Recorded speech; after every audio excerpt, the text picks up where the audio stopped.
இவ்வளவு கஷ்டங்களையும் தாங்கிக்கிட்டு நீ சாதாரணமா இருக்க பாரு. உனக்கு இருக்க தைரியம் எனக்கு கூட இல்ல. உன் நிலைமையில நான் இருந்திருந்தா நிச்சயம் நேரம் உயிரோடவே இருக்க மாட்டேன்.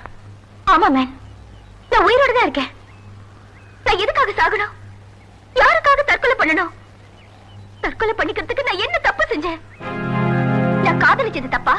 ஆனந்த் மேல உயிரே வச்சிருந்தது தப்பா? ஒவ்வொரு நிமிஷமும் ஆனந்தையே உயிரா நினைச்சு வாழ்ந்துட்டு இருந்தேனே, அது தப்பா? இல்ல எத்தனை ஜென்மம் எடுத்தாலும் நீ இல்லாம என்னால வாழ முடியாதுன்னு சொல்லிட்டு அந்தஸ்து போன அடுத்த நிமிஷமே என்ன தூக்கி எறிஞ்சிட்டு போறானே ஆனந்த், அது தப்பா? சொல்லு மேன். நம்ம காதல் நிஜம், ஆனா அதை புரிஞ்சுக்க முடியாத போலிங்களை நம்பி நம்ம ஏமாந்துட்டோம். அந்தஸ்து இல்லைங்கிற ஒரே காரணத்துக்காக நம்மள தூக்கி எறிஞ்சாங்களே, அந்த சந்தர்ப்பவாதிகளுக்காக நாம ஏன் உயிரை விடணும்?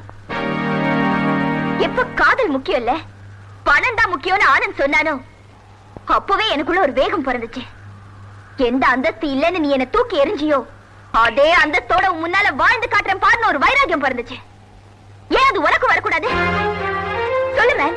காலம் காலமா காதல் தோல்வினா தாடி வளர்க்கறதும்